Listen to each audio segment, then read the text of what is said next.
tajaajila mana hojii mootummaa qaqqabamaa hojimaan kenna tajaajila ammoo iftoomina akka qabaatuu fi qulqullina akka qabaatu bara kana hojiiwwan transformation kenna tajaajila kennamaan jedhamee yaadame keessatti tajaajilli bilbila tolaa kan naannoo keenyatti hojii oolumsaa uummata biratti baay'ee faayidaa guddaa akka qabudha. Kunis tokkoffaa keessumaa yoo akka naannoo Oromiyaatti bal'ina naannichaa keessumaa immoo bulchiinsa gaariif kenna tajaajila bakka hundatti mul'atu bu'uurarraa hiikuudhaaf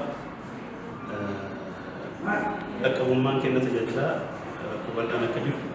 qorannoon yeroo adda addaa gaggeeffamaa ture kan agarsiisudha. Kanaaf tajaajila mana hojii mootummaa kana akkamitti qaqqabamaa uummataaf yookaan immoo uummanni bakka jirutti tajaajila mana hojii mootummaatti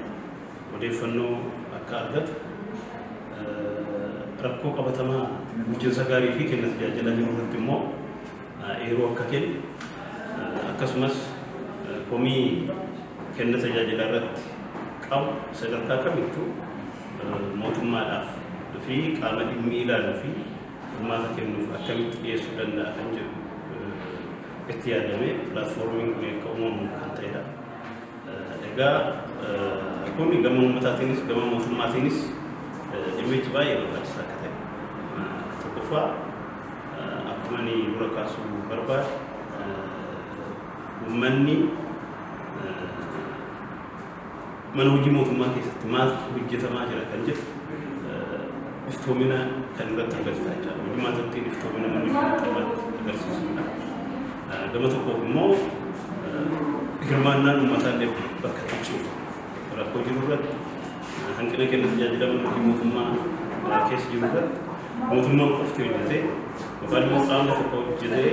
rakkoo kana gadi kan osoo hin taane uummanni sadarkaa isaatti rakkoo kana hiikuudhaaf hirmaannaa gochuu qabu hojimaata itti taasisuu qabu isaati. Inni kun walitti dhufee qulqullina kenna tajaajila mana hojii mootummaa mirkaneessuu keessatti qabu gahee uummanni qabus gahee mootummaan qabus cimsuudha. Tajaajilli bilbila soolaa 9398 bara kana hojiirra oolu yeroo gabaabaa keessatti hojiirra oolee booda bu'aan deebi'ee argaa jirra. Uummanni hirmaachuudhaaf rakkoo qabatama mana hojii mootummaa keessatti jiru bakka jiru taa'ee baasii tokko malee fagoodhaa rakkoon kun xiyyeeffannaa akka barbaaduu fi mootummaa yeroo gabaabaa keessatti hiikoo akkatti kennu gochuudhaaf yeroo gabaabaa keessatti hojiirra oolchuudhaaf xiinxala gaggeeffame irraa kan arginu dhimmi kun cimoo akka qabu gara fuulduraatti immoo teekinooloojiiwwan waan nama jiru kan immoo tajaajila kennamu si'ataa ga'umsa akka qabdu akka ta'e gochuudhaaf immoo teekinooloojiiwwan kana taananii dhufan akkamitti namni yeroo gabaabaa keessatti baasii xiqqaadhaan tajaajila barbaade bakka jirutti argachuu danda'a kan jedhu yeroo yeroodhaan tiraanspoorteeshinii kenna tajaajilaa keessatti mootummaa kan yeroo oolchuudhaaf itti karoorfatee jirudha. Garuu bu'a qabeessummaan isaa uummata biratti akkuma amma jedhame tokko baasii xiqqeessa. Lammaffaa tajaajilli yeroo gabaabaa keessatti qaqqabamaa akka ta'u deebiin hatattamaa akka kennamu uummannis sanarraa immoo itti quufinsa kenna tajaajila mana hojii mootummaa keessatti dabalaa akka inni deemuu fi amantaa fi itti quufinsi uummanni mootummaa fi mana hojii irratti qabullee akka inni dabalu kan taasisu ta'uusaa xiinxalama gaggeeffamu irraa hubachaa jirra. Inni gara fuulduraatti cimaa kan deemu ta'uusaa gabaabumatti ibsuu fi galata. Gosa haayitaa mana jedhama. 98 tajaajila inni kennu komii uummataa Oromiyaatti jiru kenna tajaajilaa irratti qaxara irratti jijjiirraa irratti waan adda addaa irratti komii uummatii qabu waajjira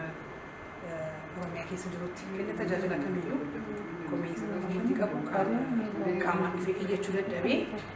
achitti komii isaa ittiin iyyatiin lafa himatu dhabee achitti hafee namoota achitti hafan karaa ittiin bilbila bilisaa kanaan himatanidha. Yeroo adda addaa karaa itti kennanidha. Odeeffannoo adda addaa karaa ittiin kennanidha. Gateef immoo kana qindeessinee qaama ilaaluutti dhiyeessinee deebii akka itti kennamu karaa itti godhamudha. Murtuun kun galmoota guddoo hedduu of keessaa qaba kan yaadne ijaarree fi inni dura tokkoffaa qaawwa mootummaa fi uummata gidduu duuchuudhaaf yoo ta'u kunis uummataa fi mootummaa dhimmoota adda addaa keessan rakkoowwan